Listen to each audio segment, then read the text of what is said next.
Bismillahirrahmanirrahim. Assalamualaikum warahmatullahi wabarakatuh. Sahabat Jihad, kembali saya akan membacakan sebuah kisah dari seorang tokoh yang dikenal dengan nama Abu Usman Al-Hiri. Kisah ini saya bacakan dari kitab Tazkiratul Aulia karya Fariduddin Attar.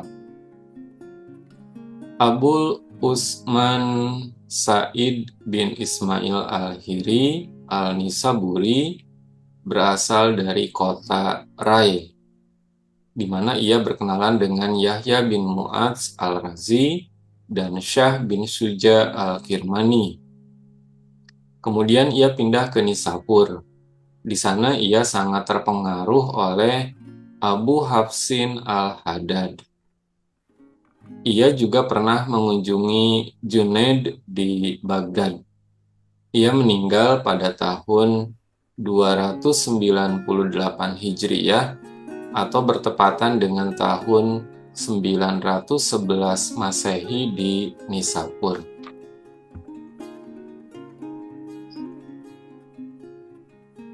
Sahabat Jihad, berikut ini adalah penggalan kisah tentang pendidikan Abu Usman Al-Hiri.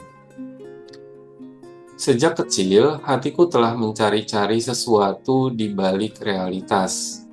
Abu Usman Al-Hiri meriwayatkan, aku agak enggan kepada penganut-penganut agama yang formal, dan aku merasa yakin bahwa di samping hal-hal yang diyakini oleh orang banyak, masih ada perwujudan-perwujudan lahiriah jalan hidup Islam yang mengandung berbagai rahasia. Suatu hari, Abu Usman Al-Hiri berangkat ke sekolah. Ia ditemani oleh 4 orang hamba yang masing-masing berasal dari Ethiopia, Yunani, Kashmir, dan Turki.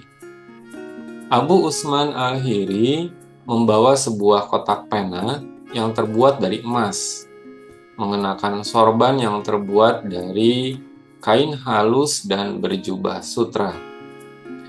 Di tengah perjalanan, ia melewati sebuah rumah persinggahan tua yang tidak berpenghuni lagi. Abu Usman Al-Hiri mengintip ke dalam dan terlihatlah olehnya seekor keledai dengan luka-luka di punggungnya. Seekor burung gagak sedang mematuki luka-luka itu, dan si keledai tidak berdaya mengusirnya. Menyaksikan hal ini, Abu Usman Al-Hiri merasa kasihan. Untuk apakah engkau menyertai aku? Abu Usman Al-Hiri bertanya kepada salah seorang hambanya. Untuk membantumu memecahkan setiap persoalan yang engkau hadapi, si hamba menjawab. Abu Usman Al-Hiri segera melepaskan jubah sutranya dan menyelimuti keledai itu. Kemudian ia membalut luka di punggung binatang itu dengan sorbannya.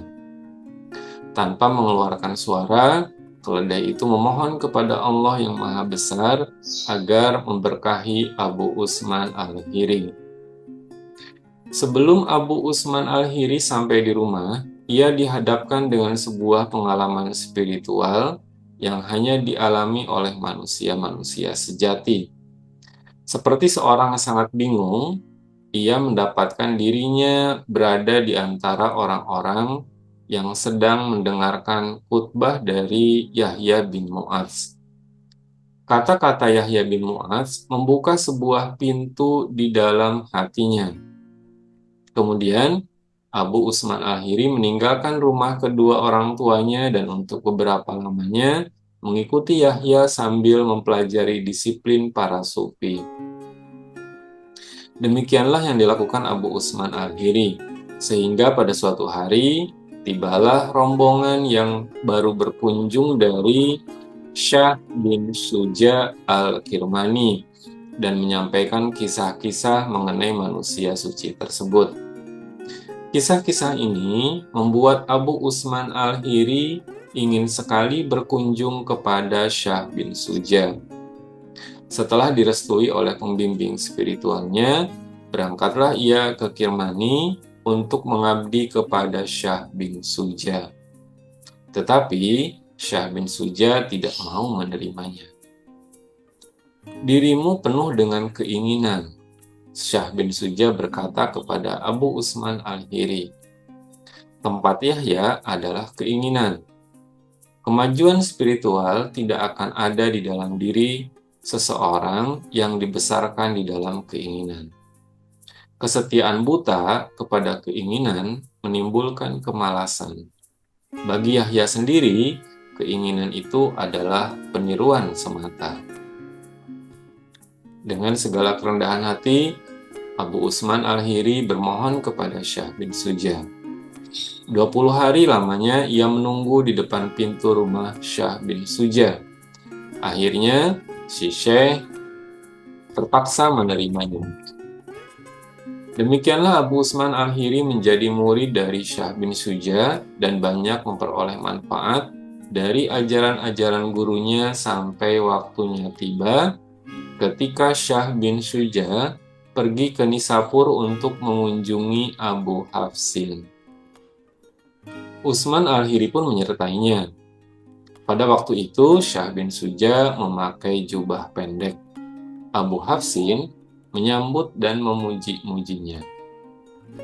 Abu Usman al-Hiri ingin sekali menjadi murid dari Abu Hafsin.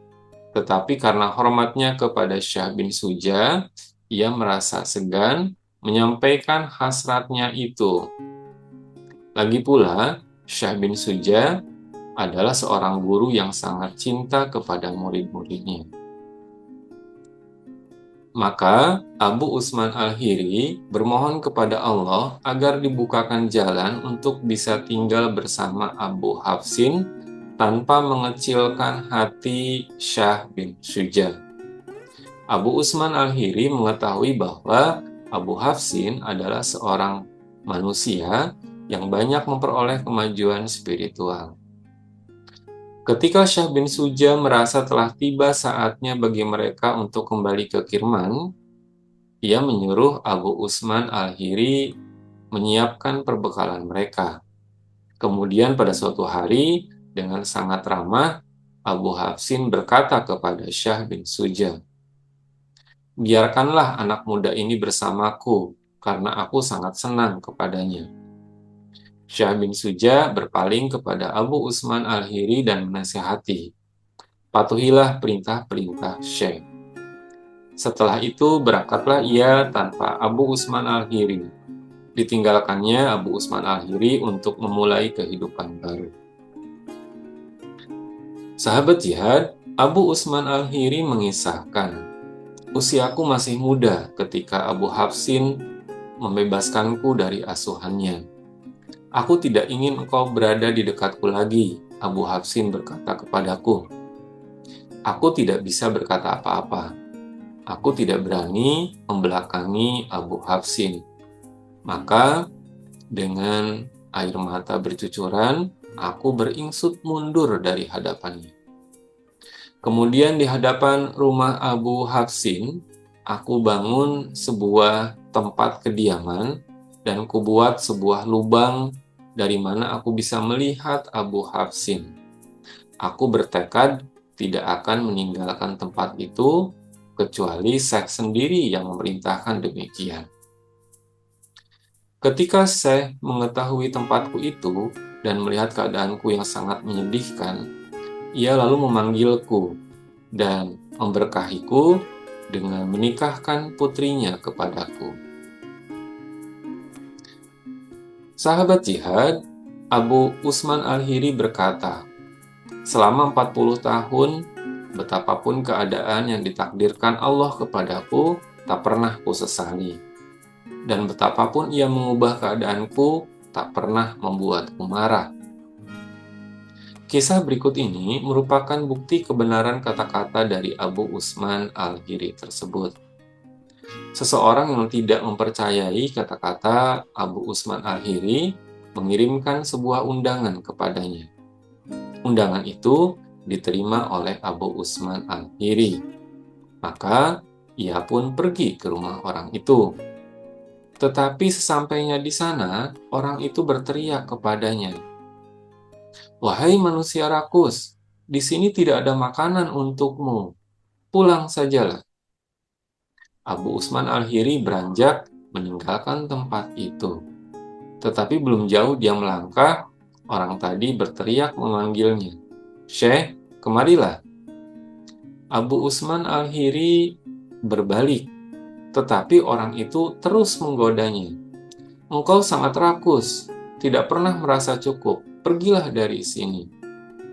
Si Syekh pun pergi meninggalkan tempat itu. Orang itu memanggilnya lagi, dan Abu Usman Al-Hiri pun menghampirinya pula. "Makanlah batu atau pulang sajalah." Sekali lagi Abu Usman Al-Hiri beranjak pergi. 30 kali orang itu memanggil dan mengusirnya, dan 30 kali pula Syekh Abu Usman Al-Hiri datang dan pergi tanpa sedikit pun menunjukkan kejengkelan hatinya. Akhirnya orang itu berlutut di depan Abu Usman Al-Hiri dan dengan air mata bercucuran ia meminta maaf kepadanya. Dan sejak itu ia menjadi murid dari Abu Usman Al-Hiri. "Engkau benar-benar manusia yang sangat kokoh," katanya kepada Abu Usman Al-Hiri. 30 kali engkau kuusir dengan kasar, tetapi sedikit pun engkau tidak menunjukkan kemangkalan hati. Abu Usman Al-Hiri menjawab, "Hal itu adalah sepele. Anjing-anjing juga berbuat seperti itu. Apabila anjing-anjing itu engkau usir, mereka pun pergi. Dan apabila engkau panggil, mereka pun datang tanpa sedikit pun menunjukkan rasa jengkel." Sesuatu hal yang bisa dilakukan anjing sama sekali tidak ada artinya. Lain halnya dengan perjuangan manusia. Sahabat jihad, dikisahkan ada seorang pemuda berandalan yang sedang mabuk keluyuran dengan sebuah kecapi di tangannya.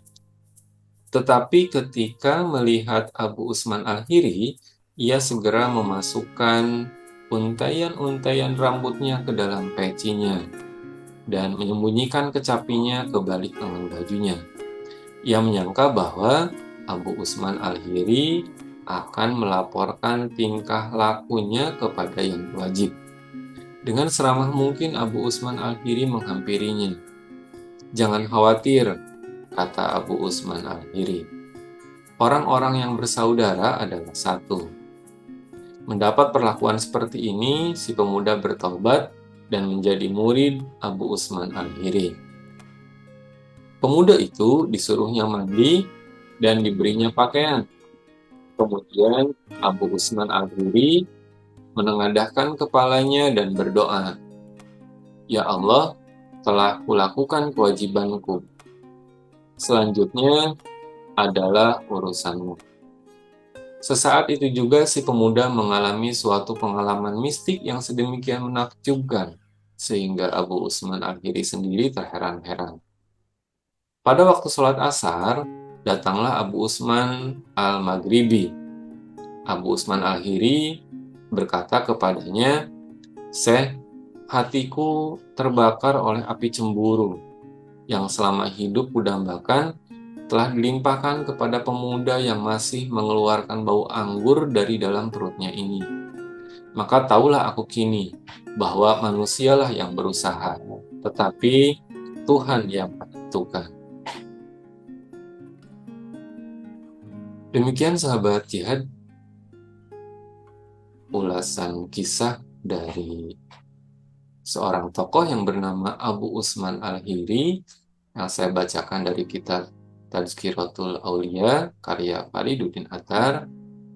Semoga menambah wawasan tentang dunia Islam Wallahu a'lam bishawab.